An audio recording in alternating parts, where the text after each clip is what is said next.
Hi, everyone. I'm Laurie Shinn. I'm a pediatric dermatologist from Richmond, Virginia, and I'm speaking with Scott Norton. We have a written interview, which is very interesting, and I'm following up with a short conversation. So, Scott, how are you today? I'm doing fine, Laurie, and thanks for inviting me to participate in this interview. So I was interested in asking, when you are someone who's thinking about diving into this global health field and you're going on your first trip, what kind of things should they anticipate? What kind of things should they prepare for? How do they get prepared to take their first trip? Laurie, that's such an important question, and so I'm glad we're going to discuss that.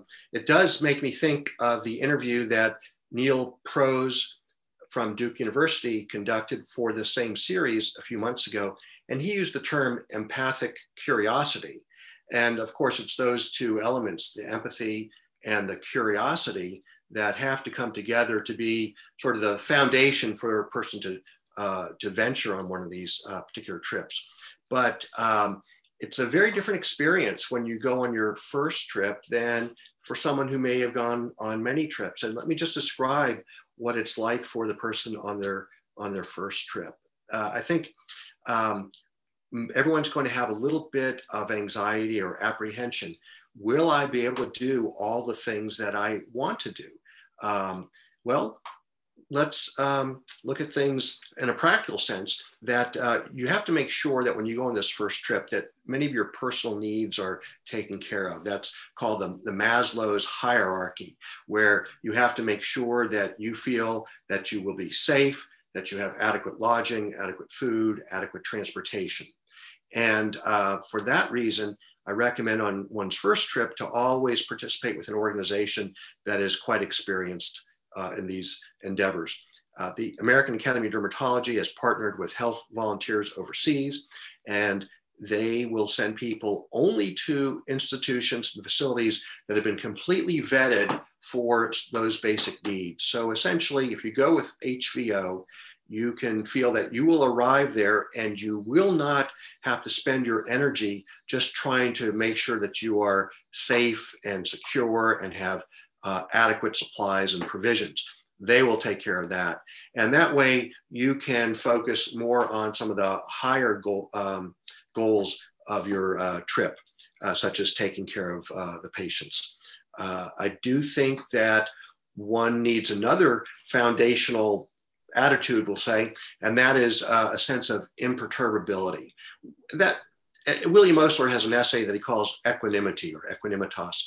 And in that, he talks about the importance of being able to continue on with poise and with focus when there may be unexpected events and chaos around you. And I do think that that describes the experiences that many of us feel when we do arrive in a new institution, whether it's right here in our own state or when it's overseas. There will be a great many things that are unexpected. And so remind yourself when you go in that you are going to sort of metaphorically scratch your head quite a bit, like, why are we doing this? What's going on here? And try to approach those with a sense of imperturbability or poise. It's funny, when I give a lecture anywhere, let's say even in my home here in the Washington, D.C. area, if the PowerPoint system doesn't work, the projector doesn't work, the power is out, I don't fret. I think, my gosh, this is just like when I was teaching at a medical school or hospital in such and such a country, where you almost have to expect that there will be problems with power grid or maybe with transportation and things. It's difficult to accomplish things at a pace that one might in your private practice or in one's academic setting. So be aware that there will be unexpected delays. I think another item is that we'll often hear about some of the reasons for someone to go abroad, and sometimes it's divided into whether you provide clinical care, direct service to individual patients and families, or whether you're engaged in capacity building.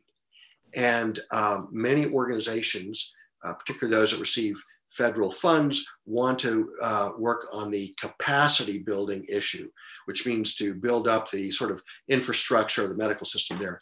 But on your first trip, that's not what you're going for. In the first trip, you are going primarily for that empathic aspect that Neil talked about, and that's to provide direct service to patients who need some dermatologic care that they weren't able to get otherwise. And there should be no sense of that's a lower cause. We'll say that's the most important cause, but that's also something that happens earlier on in your participation in these events. As you go on more and more of these, you'll realize that you might be able to provide support in ways where you're not just taking care of individuals, but families and communities, or sharing your expertise with the providers who are in that community. Many of those providers that you work with may be dermatologists already, but many of them are very well-trained family practice docs, general practitioners who may not have the level of dermatologic expertise that you have. So the idea about building capacity means to share some of the training that you have with the providers who will remain there. And so that's an important continuum of the clinical care to the capacity building. I think when you first go out, you will focus on clinical care. And as you go more and more, you'll find that your interest will get broader or may even shift more to the capacity side. Great. What other things do you think are important for someone first time going over might need to anticipate besides those things? That's a great question. I was talking sort of about philosophical issues, but I do think there's an important role for doing your homework. The people listening to this are well-trained dermatologists and pediatric dermatologists, but do you know what you will be seeing in advance? Do you know what you might be seeing when you arrive at the new site? And so it behooves one to find out what issues are of importance there. And you may think that you'll be seeing what we would call exotic tropical dermatology when you travel, and perhaps you will see those conditions, but you also have to recognize that many of the most common conditions that we see here are the ones that are commonly seen abroad. And that can include various types of eczema and dermatitis, common skin infections with strep and staph, perhaps some superficial fungal infections, acne in the teenagers, infestations, and a lot of pigmentary disorders. So you may know those conditions already, but you have to consider, how will I confirm the diagnosis if I don't have laboratory support? And how will I treat these conditions with a very limited formulary that you might see in a resource-poor country?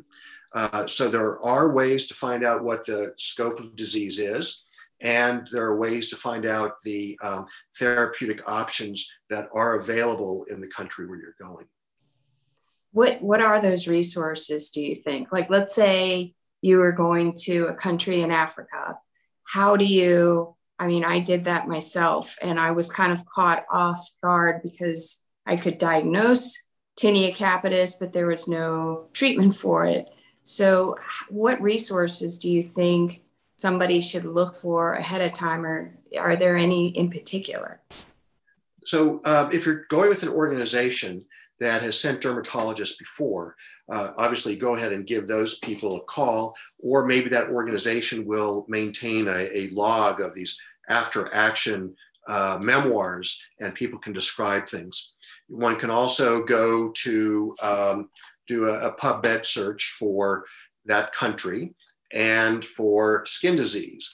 And so typically my search would be, the way it works with Medline would be explode, the name of the country, explode the name of the country, and explode skin diseases.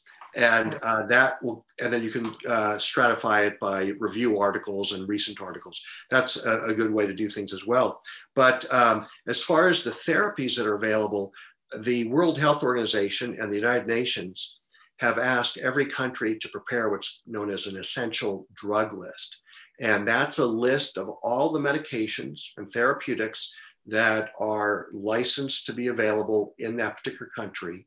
And it guides you as to what level in the healthcare hierarchy will you find those items.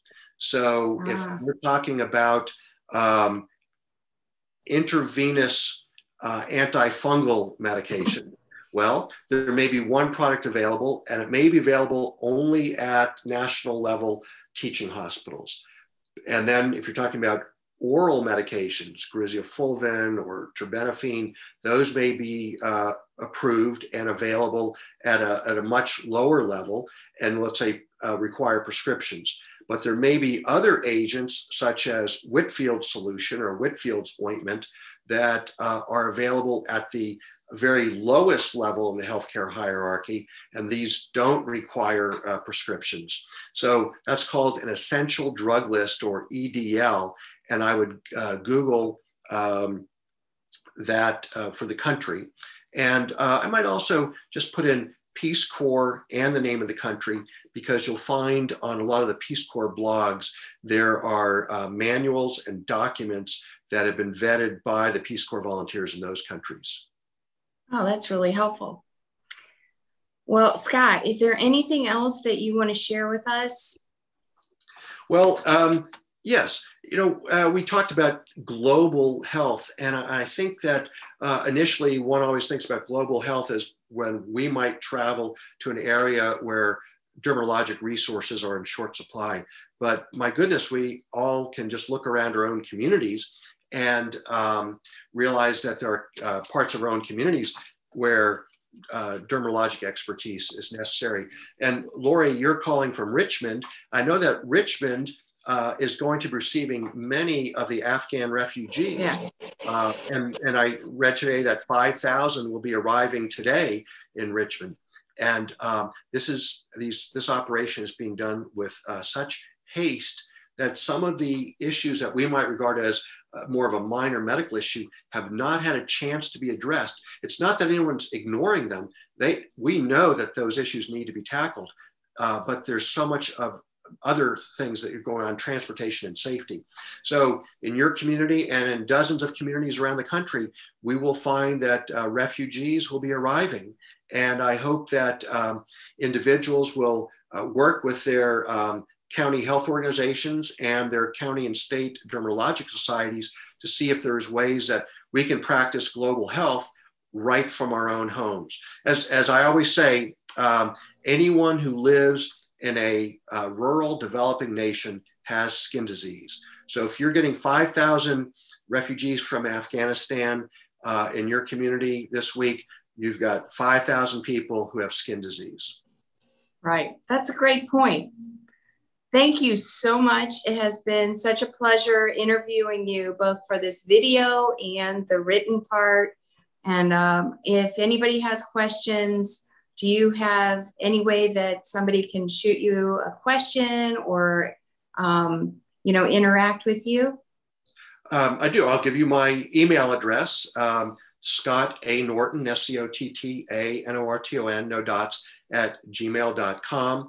And I invite people to pose questions to me that way. And if they're relevant to a larger group, Laurie, I will get back in touch with you and make sure that information gets out. Great. Thank you so much. It's been a pleasure. Laurie, it's always wonderful to chat with you. Thanks again.